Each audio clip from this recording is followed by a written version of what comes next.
اللهم صل على سيدنا ومولانا محمد افضل صلواتك بعدد معلوماتك وبارك وسلم وصل عليه.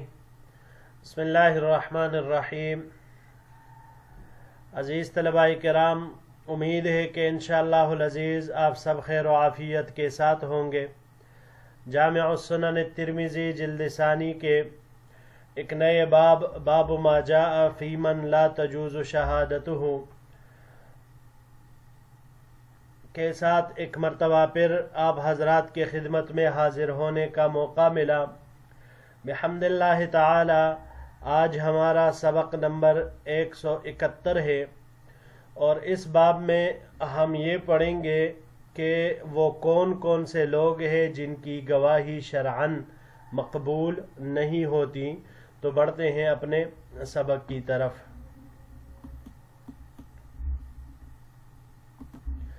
باب ما جاء فی من لا تجوز شہادتہ.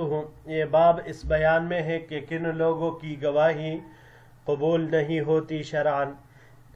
وبه قال حدثنا قتيبة قال حدثنا مروان بن معاوية الفزازي قال حدثنا يزيد بن زياد الدمشقي عن الزهري عن عروة عن عائشة رضي الله تعالى عنها قالت. ہمیں روایت کی قتیبہ نے، انہوں نے مروان ابن معاویہ الفزاری سے، انہوں نے یزید ابن زیاد دمشقی سے، انہوں نے زہری سے، انہوں نے عروہ سے، انہوں نے ام المؤمنین عائشہ صدیقہ رضی اللہ تعالی عنہا سے. وہ فرماتی ہے قال رسول اللہ صلی اللہ علیہ وسلم، حضور نبی کریم صلی اللہ علیہ وسلم نے ارشاد فرمایا، لا تجوز شہادت خائن ولا خائنۃ. امانت میں خیانت کرنے والے مرد اور عورت کی گواہی معتبر نہیں. ولا مجلود حدا ولا مجلودۃ. اور نہ ایسے مرد کی اور نہ ایسے عورت کی گواہی معتبر ہے جن کو کسی حد میں کوڑے لگائے گئے ہوں. ولا ذی غمر لإحنۃ. اور عداوت کی بنا پر عداوت والے کی گواہی بھی قبول نہیں کی جائے گی. ولا مجرب شہادت. اور نہ اس شخص کی گواہی قبول کی جائے گی جس کی جھوٹی گواہی کا تجربہ کیا جا چکا ہو. ولا القانع لأہل البیت لہم. اور نہ کسی خاندان کے تابع کی گواہی اس خاندان کے حق میں قبول کی جائے گی. ولا ظنین فی ولاء ولا قرابت. اور نہ اس شخص کی گواہی معتبر ہے جو ولا میں یا رشتہ داری میں متہم ہے. قال الفزاری، فزاری کہتے ہیں القانع التابع. قانع سے مراد تابع ہے، یعنی جو گھر والوں کے تابع ہوتا ہے، انہی کے ہاں پڑا رہتا ہے، انہی کا کھاتا پیتا ہے. ھذا حدیث غریب. یہ حدیث غریب ہے. لا نعرفہ الا من حدیث یزید ابن زیاد الدمشقی. ہم اسے نہیں جانتے مگر صرف یزید ابن زیاد دمشقی کے طریق سے. ویزید یضاعف فی الحدیث. اور حدیث میں یزید کی تضعیف کی گئی ہے. ولا یعرف ھذا الحدیث من حدیث الزہری الا من حدیثہ. امام زہری کی روایت سے یہ روایت صرف اور صرف یزید کے طریق سے ہی جانا جاتا ہے، اس کے روایت سے ہی معروف ہے. وفی الباب عن عبداللہ ابن عمر. اس باب میں حضرت عبداللہ ابن عمر رضی اللہ تعالیٰ عنہ سے بھی روایت مروی ہے. ولا نعرف معنی ھذا الحدیث. امام ترمذی رحمہ اللہ فرماتے ہیں کہ ہم اس حدیث کے معنی نہیں جانتے، یعنی حدیث کے آخری جز یہ ہماری سمجھ میں نہیں آیا. اس کا کیا مطلب ہے، اس کو آخر میں انشاءاللہ العزیز پھر ذکر کرتے ہیں. ولا يصح عندنا من قبل اسنادہ. اور یہ روایت ہمارے اعتبار سے، سند کے اعتبار سے بھی درست نہیں ہے. والعمل عند اہل العلم فی ھذا. اور اہل علم کا عمل اس بات میں کہ ان شہادت القریب جائزۃ لقرابتہ. اہل علم کا اس پر عمل رہا ہے کہ قریب کی شہادت قریب کے لیے، رشتہ دار کے لیے یہ جائز ہے، یعنی رشتہ داروں کا آپس میں ایک دوسرے کے لیے گواہی دینا یہ جائز ہے. اگلے سلائیڈ کی طرف بڑھتے ہیں جی. واختلف اہل العلم فی شہادت الوالد للولد والولد للوالد. اختلاف کیا ہے اہل علم حضرات نے کہ باپ کی گواہی بیٹے کے لیے اور بیٹے کی گواہی باپ کے لیے یہ صحیح ہے یا نہیں ہے. فلم یجز اکثر اہل العلم شہادت الولد للوالد وللوالد للولد، تو اکثر اہل علم حضرات نے ان دونوں کی گواہی ایک دوسرے کے لیے ناجائز قرار دی ہے. وقال بعض اہل العلم، جبکہ بعض اہل علم حضرات کا کہنا ہے اذا کان عدلا فشہادت الوالد للولد جائزۃ، اگر یہ باپ عادل ہو تو پھر والد کی گواہی بیٹے کے لیے یہ جائز ہوگی. وکذالک شہادت الولد للوالد، اور اگر بیٹا عدالت میں مشہور ہو، عادل ہونے میں معروف ہو، تو پھر بیٹے کی گواہی بھی والد کے حق میں معتبر ہوگی. ولم یختلفوا فی شہادت الاخ لاخیہ، بھائی کی بھائی کے لیے گواہی کے معتبر ہونے میں، جائز ہونے میں، انہا جائزتن، اس کے جائز ہونے میں کسی کا بھی اختلاف نہیں ہے. وکذالک شہادت کل قریب لقرابتہ، اور اسی طرح ہر رشتہ دار کی دوسرے رشتہ دار کے لیے، اپنے قرابت اہل قرابت کے لیے یہ بھی جائز ہے. وقال الشافعی، امام شافعی رحمہ اللہ فرماتے ہیں لا يجوز شہادت الرجل علی الآخر وان کان عدلا اذا کان بینہما عداوۃ. امام شافعی صاحب رحمہ اللہ یہ فرماتے ہیں کہ ایسے دو شخصوں کے درمیان جن کے درمیان عداوت ہو، تو ان میں سے اگرچہ یہ ایک عادل ہے، پھر بھی اس کی گواہی دوسرے کے خلاف معتبر نہیں ہوگی، اس کی گواہی قبول نہیں کی جائے گی. وذهب الى حدیث عبد الرحمن الاعرج عن نبی صلی اللہ علیہ وسلم مرسلا، اور امام شافعی رحمہ اللہ نے عبد الرحمن اعرج کی ایک مرسل روایت سے استدلال کیا ہے کہ لا يجوز شہادت صاحب حنت، کہ عداوت والے انسان کی گواہی مقبول نہیں، اس کی شہادت جائز نہیں ہے، یعنی صاحب عداوت. وکذالک معنی ھذا الحدیث، اور اسی طرح اس حدیث کا یعنی حدیث الباب جو ہے اس کا معنی بھی یہی ہے حیث قال لا تجوز شہادت صاحب غمر، یعنی صاحب عداوت، اس میں بھی یہی آ رہا ہے کہ عداوت والے کی گواہی مقبول نہیں ہے. تو یہ گویا کہ یہ مسئلہ بھی اتفاقی ہو گیا. جی عزیز طلباء کرام، اب آتے ہیں حدیث الباب کے الفاظ کی طرف. حضور نبی کریم صلی اللہ علیہ وسلم نے وہ لوگ ذکر کیے جن کی گواہی معتبر نہیں ہے، تو ان میں سے جو پہلے ذکر ہوئے لا تجوز شہادت خائن ولا خائنت، خیانت کرنے والا مرد اور خیانت کرنے والی عورت، ان دونوں کی گواہی معتبر نہیں ہوگی. وجہ اس کی یہی ہے کہ خیانت کرنے والا وہ دیندار نہیں رہتا، تو جو انسان امانت میں خیانت کر سکتا ہے تو وہ گواہی میں بطریقہ اولا خیانت کر سکتا ہے. ولا مجلود حدا ولا مجلودت، ایسے مرد اور ایسی عورت کی گواہی معتبر نہیں جن کو کسی حد میں کوڑے لگائے گئے ہوں، کیونکہ اب حد لگ کا جاری ہونا یہ کبیرہ گناہوں میں ہوتا ہے. یعنی انسان جب کبیرہ گناہ کا مرتکب ہوتا ہے، معاذ اللہ جیسے شراب پینا، زنا کرنا، کسی پر تہمت لگانا زنا کی، تو یہ تمام باتیں کبیرہ گناہ ہیں. تو کبیرہ گناہوں پر ہی حد لگائی جاتی ہے، تو ایسا شخص فاسق ہو جاتا ہے اور فاسق کی گواہی معتبر نہیں ہے. ولا ذی غمر لإحنۃ، عداوت کی بنا پر عداوت والے کی گواہی قبول نہیں کی جائے گی.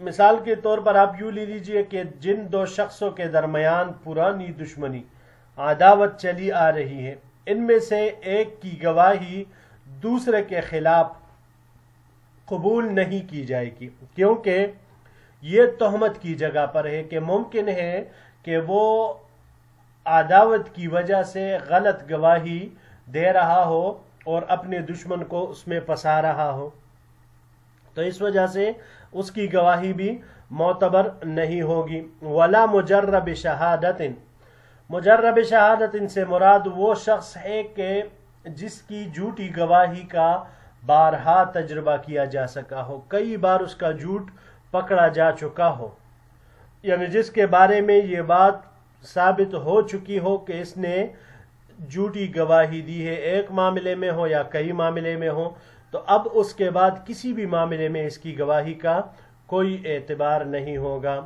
وَلَلْقَانِعِ لِأَهْلِ الْبَيْتِ لَهُمْ القانع، یہاں پر ہم نے اس کی ذکر کی دیکھ لی، التابع، القانع بمعنی تابع کے ہے، یعنی کسی خاندان کے تابع کی گواہی اس خاندان کے حق میں قبول نہیں کی جائے گی، کیونکہ اس میں بھی تہمت کا احتمال ہے۔ ظاہر سی بات ہے، جب انسان جس جگہ پر کاتا پیتا ہو، کہتے ہیں نا اردو میں، جس کا کائے اس کا گائے، تو چونکہ اس کی روزی روٹی اس گھر کے ساتھ وابستہ ہے، اس لیے ممکن ہو کہ وہ ان کو فائدہ پہنچانے کے لیے جھوٹی گواہی دے رہا ہو، ان کی طرفداری کر رہا ہو، تو اس میں یہ تمام احتمالات موجود ہیں، اس وجہ سے یہ بھی جائز نہیں ہے۔ اور ولا غنین فی ولاء ولا قرابت، اور نہ اس شخص کی گواہی معتبر ہے جو ولا میں یا رشتہ داری میں متہم ہے۔ متہم یعنی یہ ولا میں متہم ہونا یہ ہے کہ یہ اپنی نسبت اس شخص کی طرف نہیں کرتا جس نے اس کو آزاد کیا ہے۔ مثال کے طور پر زید نے بکر کو آزاد کیا، اب بکر زید کی طرف اپنی ولا کی نسبت نہیں کرتا بلکہ زید عمر کی طرف نسبت کرتا ہے، تو یہ متہم ہوا، حالانکہ لوگوں کو پتا ہے کہ بھائی اس کو زید نے آزاد کیا ہے، عمر نے تو آزاد ہی نہیں کیا، تو اب یہ شخص متہم ہوا کیونکہ یہ غلط نسبت کر رہا ہے، تو اب غلط نسبت کرنے سے یہ دیندار نہیں رہا، اب یہ ایسا فریب کر سکتا ہے، تو گواہی میں اس کے لیے جھوٹ بولنا کون سا مشکل کام ہے، اس میں بھی یہ گواہی جھوٹی لازمی دے سکتا ہے۔ اب آتے ہیں اس روایت کے سند کی طرف۔ امام ترمذی رحمہ اللہ فرماتے ہیں وَلَا نَعْرِفُ مَعْنَى هَذَا الْحَدِيثِ وَلَا يَصِحُّ عِنْدَنَا مِنْ قِبَلِ إِسْنَادِهِ، کہ ہم یہ صحیح نہیں ہے ہمارے نزدیک سند کے اعتبار سے۔ پہلے اس کو کرتے ہیں، یعنی یہ حدیث غریب ہے اور ضعیف ہے، کیونکہ اس کا ایک راوی جو یہاں پر ان کو ذکر کیا گیا ہے یزید ابن زیاد الدمشقی، تو امام ترمذی رحمہ اللہ فرماتے ہیں وَيَزِيدُ يُضَعَّفُ فِي الْحَدِيثِ، کہ یزید اس کی تضعیف کی گئی ہے، گویا کہ یہ ایک متروک راوی ہے، ضعیف راوی ہے، تو اس وجہ سے۔ لیکن یاد رکھیے گا کہ ابو داود میں یہ حدیث حضرت عبداللہ ابن عمر ابن العاص رضی اللہ تعالی عنہ سے بھی مروی ہے، جس کا یہاں پر امام ترمذی رحمہ اللہ نے بھی حوالہ دیا وفی الباب عن عبداللہ ابن عمر، اور اس حدیث میں جو ابو داود میں ذکر ہے اس میں کوئی کلام نہیں ہے، کوئی بھی اس پر جرا نہیں ہے، کوئی بھی اس کے بارے میں ضعف کا قول نہیں ہے، تو پتہ چلا کہ یہ حدیث قابل استدلال ہے اور حسن درجے میں ہے۔ اب آتے ہیں کہ امام ترمذی رحمہ اللہ نے جو یہ فرمایا کہ وَلَا نَعْرِفُ مَعْنَى هَذَا الْحَدِيثِ، اس کا کیا مطلب ہے؟ تو مطلب اس کا یہ ہے کہ امام ترمذی رحمہ اللہ یہ فرما رہے کہ حدیث کا آخری جز ہماری سمجھ میں نہیں آیا کہ آزاد شدہ کی اور رشتہ دار کی گواہی تہمت کی وجہ سے قبول نہیں کی جائے گی، یہ بات ہماری سمجھ میں نہیں آئی، کیونکہ ائمہ ثلاثہ کے نزدیک رشتہ داری قبول شہادت کے لیے مطلقاً مانع نہیں ہے۔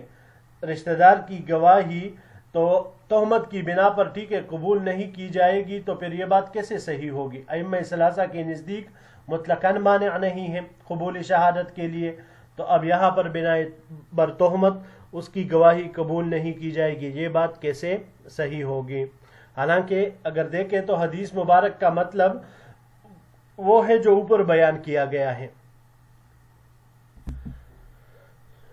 تو مراد جو یہاں پر اس حدیث مبارک میں ہے وہ یہ ہے کہ بھائی جو شخص غیر آقا کی طرف اپنی نسبت کرے، جیسے کہ ہم نے یہاں پر ذکر کر دیا ولا ظنین فی ولا ان میں، کہ بھائی یہاں پر مراد یہ ہے کہ غیر آقا کی طرف، یعنی ہم نے مثال دی زید نے بکر کو آزاد کیا، اب بکر اپنی نسبت زید کے بجائے عمر کی طرف کر رہا ہے، حالانکہ سب لوگ جانتے ہیں کہ بھائی یہ زید نے اس کو آزاد کیا ہے، اب وہ زید کی بجائے اپنی ولا عمر کی طرف منسوب کرتا ہے، تو اس وجہ سے اس کے اس غلط حرکت کی وجہ سے، غلط نسبت کی وجہ سے اس کی گواہی قبول نہیں کی جائے گی، کیونکہ غلط انتساب ہم نے پڑھا تھا کہ یہ گناہ کبیرہ ہے۔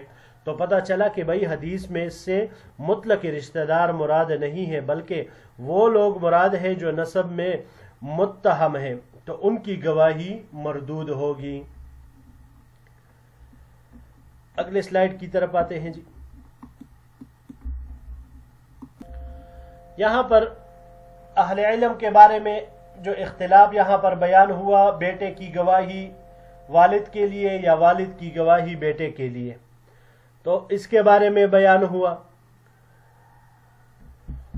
تو اس میں یاد رکھیے گا عزیز طلباء کرام کہ ائمہ ثلاثہ احناف، موالک اور شافعیہ حضرات رحمہم اللہ، ان کے نزدیک والدین کی گواہی اولاد کے لیے، والدین میں نے کہا کہ دونوں کی گواہی، والدین کی گواہی اولاد کے لیے یا اولاد کی گواہی والدین کے لیے، اب اس کو والدین رکھ کے یا والد کہے بات ایک ہی ہے۔ تو ان تینوں ائمہ کے نزدیک یہ معتبر نہیں ہے کیونکہ مظنہ تہمت میں ہے، جبکہ امام شافعی رحمہ اللہ ایک روایت ان کی یہ ہے کہ اگر گواہ عادل ہو تو پھر گواہی قبول کی جائے گی۔ اور بھائی کے لیے، بھائی کے حق میں یہ گواہی وہ تو بالاتفاق معتبر ہے، اور اسی طرح دیگر رشتہ داروں کی گواہی بھی وہ قبول کی جائے گی۔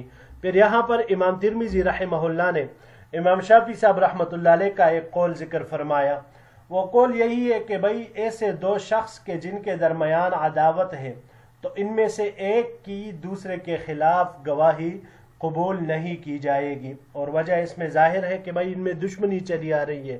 وہ شخص جو گواہی دے رہا ہے وہ اگرچہ لوگوں میں عادل مشہور ہے، معروف ہے، جانا سمجھا جاتا ہے کہ بھائی یہ شخص عدالت والا ہے، یہ انصاف والا ہے، اس نے آج تک جھوٹ نہیں بولا، یہ سچا ہے، پھر بھی جب اس کے دوسرے کے ساتھ دشمنی ہے تو اس کے اوپر یہ بات لازمی آئے گی، تہمت آئے گی کہ بھائی اس نے اپنی دشمنی نکالنے کے لیے اس شخص کو نشانہ بنایا اور اس کے خلاف جھوٹی گواہی دی۔ اور اس کے لیے امام شافعی رحمہ اللہ نے عبد الرحمن اعرج کی ایک مرسل روایت یہاں پر اس کو دلیل بنایا ہے، لا يجوز شہادت صاحب حنت یعنی صاحب عداوت، اور یہی معنی امام ترمذی رحمہ اللہ فرما رہے ہیں کہ اسی روایت سے بھی ہمیں مفہوم ہو رہا ہے۔ تو گویا کہ یہ مسئلہ بھی اتفاقی ہوا، اس میں بھی کسی کا کوئی اختلاف وہ نہیں رہا۔ جی عزیز طلباء کرام، یہی تک ہمارا آج کا سبق تھا۔ انشاءاللہ العزیز زندگی رہی تو اگلے درس میں ایک نئے باب کے ساتھ پھر آپ کی خدمت میں حاضر ہوں گے۔ السلام علیکم ورحمۃ اللہ وبرکاتہ۔